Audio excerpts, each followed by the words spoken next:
Capitalism is a loaded term. No, it's not. It's an economic term with a standard definition.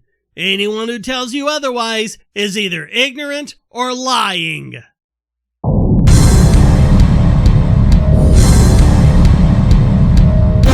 It's a wedge issue, one of the key wedge issues in the current left-right paradigm. One of the main reasons for this controversy comes from the fact that people don't agree on the meaning of the word. Absolutely untrue. Across the board, all schools of economics agree on the term. They might disagree about a lot of other stuff about capitalism, but they all agree about what it is. The only ones who don't are people trying to push an agenda of economic pseudoscience who need to convince people that capitalism is bad, but they can't do it rationally, so they have to change the definition. Many people believe that our current system is a capitalist system. And they would be wrong. It's a mixed economy, like most countries. Capitalism is synonymous with total economic freedom. In terms of economic freedom, America is actually number 25 overall with a score of 72.1, the lower end of the mostly free scale. Countries that are more capitalist than the US include the UK, Austria, Chile, South Korea, Germany, Canada, Norway, Iceland, Australia, Sweden, Denmark, Finland, the Netherlands, New Zealand, Ireland, Switzerland, and Singapore. And you'll notice that many of those countries, especially the Scandinavian countries, are championed by the socialists as the darling of socialism, even though they're no such thing. Scandinavia is not socialist. And as such, they point to the results of our current system when they're building an argument against capitalism. It's really very simple. If government intrudes on it, it's not capitalism. Capitalism means you're free of government intrusion, free of regulation, free of mercantilism and protectionism and other forms of government favoritism, with no economic subsidies or penalties or bailouts or anything else as government picks winners and losers.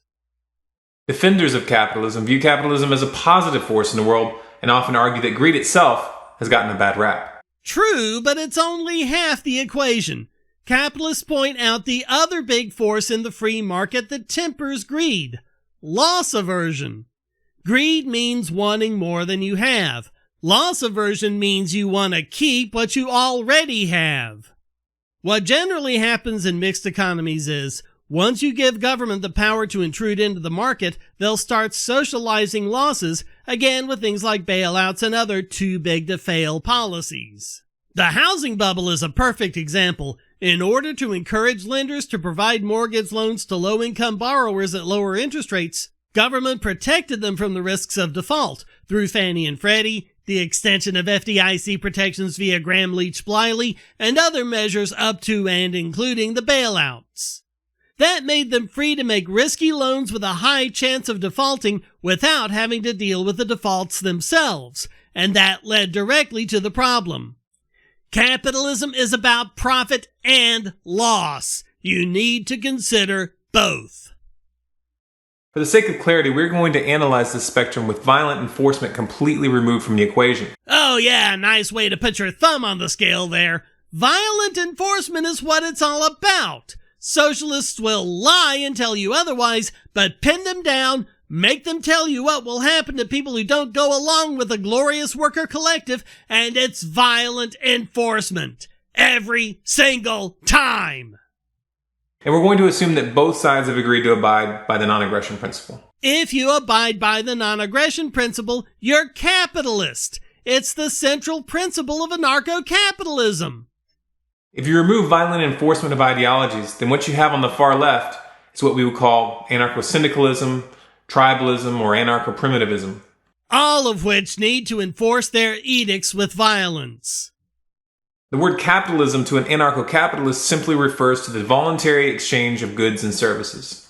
To an anarcho-capitalist, it is assumed that such exchanges are inherently beneficial to both parties, otherwise they would not take place. It's not assumed, it's inevitable. In order for any voluntary interaction to take place, all involved parties must feel that the costs involved are outweighed by whatever benefit they feel they get from it.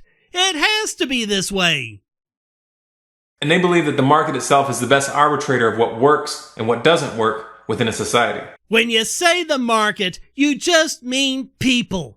People decide for themselves what works best in their own lives, in their own personal homes, in their businesses, and everywhere else. I really get tired of socialists trying to use the market as a way to shove collectivist thinking into capitalism, as if there's only going to be one way that's decided that everyone has to conform to. No, there are always a variety of solutions and options, and people choose the one that works best for them. From within this perspective, money is considered to be a natural and inevitable result. That's not theory or anything, that's history. Money is something people just came up with because barter is just too unmanageable. When a group of people gets above Dunbar's number, you need a system of fair exchange because now it's no longer the case that everyone knows everyone and can trade fairly in a gift economy. So they come up with some kind of standard to trade with. Livestock, cowrie shells, rice, all sorts of things were used as money throughout history.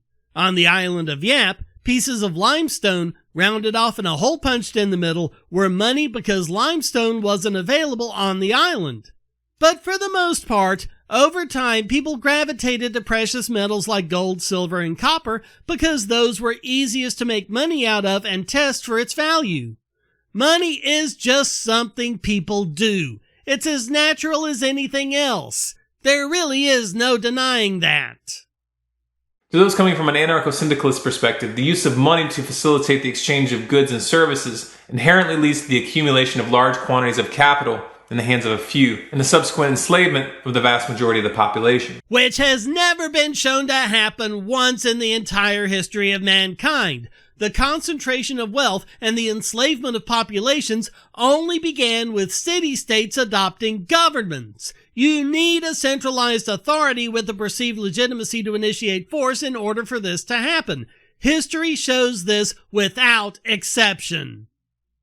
In this view, if everything is available for sale in the free market, then eventually the means of production and survival all end up being owned by a handful of individuals. Thought experiment.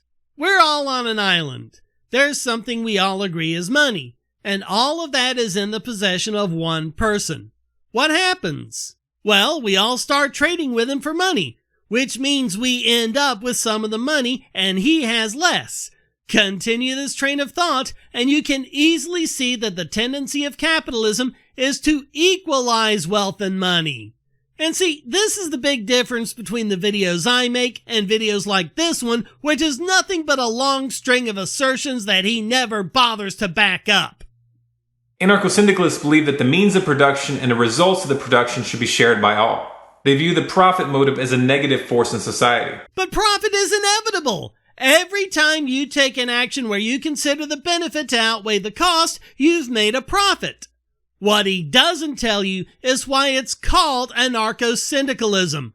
Because there's a syndicate, usually operating under a direct democracy, which we've known for thousands of years as a form of tyranny, that everyone is forced to join and obey. Now, if we strip away all the derivative arguments from this debate, at the core what we have is two competing forces: altruism and selfishness. Bullshit! The two competing forces are individual freedom and authoritarianism. You can't have true altruism without individual freedom. And capitalism has all sorts of mechanisms for altruism, such as private charity. Anything people think is worthwhile happens under capitalism. Whereas socialism and other forms of authoritarianism are not altruistic. They want to force you to give up some of your money to go to what they think it should go to and not give you the freedom to decide for yourself. That's not only selfish, it's downright narcissistic. Altruism being the tendency of individuals to act for the benefit of the group? That's not what altruism means. Gee, so you're gonna mess with another definition here. Altruism simply means that you've decided that the benefit of your action will go to someone else, not yourself. Do you see how he had to word it so that it could only happen with a collective? Altruism and selfishness run deeper than morality. They are in fact prime movers in natural selection. That is to say, selfishness and altruism are the root motives of action for all species as they relate to the outside world. As such, there is a genetic component to this debate. Yes, which is why it does not need to be forced. Altruism is just as much a part of our nature as selfishness. Authoritarians want to go against that natural order. Altruism in nature is selfishness at the level of a group. However, this equation only makes sense when the group in question is a fairly isolated gene pool. That is to say, when the species in question is a social animal with a clearly defined group membership. Essentially what this means is that altruism is advantageous for animals who organize in packs and hives. This is absolutely stupid. If something can help a pack survive, it can help the entire species survive. The only reason for packs is because each species has their own version of Dunbar's number. Again, once you get above that, that's where economic systems need to come into play. Having a form of exchange means you can grow this concept way beyond the size of a mere pack to a species with billions of members all over the globe. And by the way, how do you account for symbiotic relationships between species? At the level of a tribe, the gene pool is fairly self-contained. And in such a context, altruism presents a number of distinct advantages for the survival of the individual and the group. Pooling resources, uniting for common defense, and sharing responsibilities all give tribes a survival edge over humans operating as isolated individuals. Only up until they hit Dunbar's number. And by the way, only in extremely rare cases do we see humans operating as isolated individuals. You yourself acknowledge that we're a social species. Tribal configurations are thus very stable. And limited. Limited in both size and economic growth. No tribe could ever hope to obtain the wealth of a modern economic power. Tribes are in fact the only long-lasting examples we have of stateless societies. Lie, lie, lie, lie, lie. I've given many examples over the course of this channel, such as Ireland, which had been in anarchy for more than 2,000 years, and they were not tribal. They were a highly complex society, which, at the time, was the most advanced, most scholarly, and most civilized society in all of Western Europe. That only ended with the brutal conquest of England, which took 400 years to conquer the island. If you follow this logic, what it indicates is that altruism and common ownership works for small, autonomous societies. However, expecting people to be consistently altruistic towards people that they do not have a relationship with, and with whom they have little contact, is unrealistic. He's going back to the forms of organization that are limited by Dunbar's number, which, by the way, is around 150. But the existence of massive private charities such as the Red Cross, Oxfam, Doctors Without Borders, and many others show that, with a capitalist economy, Dunbar's number is no limit on altruism. And also, I feel I have to again point out that these primitive tribes had intercontinental trade routes going back something like 80,000 years, if not more. It's also without historical precedent, and it goes against the forces of evolution. I just gave you precedents! Now this picture presents an uncomfortable challenge to both sides of this question. Not our side. Of course, we actually understand what we're talking about, so that might make a difference here. Both sides may hit a wall if they attempt to remove state coercion without taking into account the actual size of the society in question. Speak for yourself, bucko. You didn't even mention Dunbar's number or any of the other things that enlighten us on the differences. You have an incredibly simplistic view of this that just doesn't match reality. If you truly want to remove state coercion from the picture, society will need to be organized into very small, highly autonomous units of sovereignty. Again, he's acting like this can only happen with groups smaller than Dunbar's number, when I've given historical examples proving that's wrong. The reason for this is simple. If you remove the state from the equation, pure free market organization and pure communal organization both would depend on deep and long-lasting human relationships to work. Again, I've shown this just isn't the case with the free market. History just doesn't support you here. He knows this is an inherent problem with collectivism, so he has to pretend it's a problem with capitalism as well. Absolutely ridiculous. So thanks for watching. Please hit like and subscribe, leave a comment, and go to donate.pagosity.tv to keep me doing what I do. And check out all the great content here, like this video selected just for you.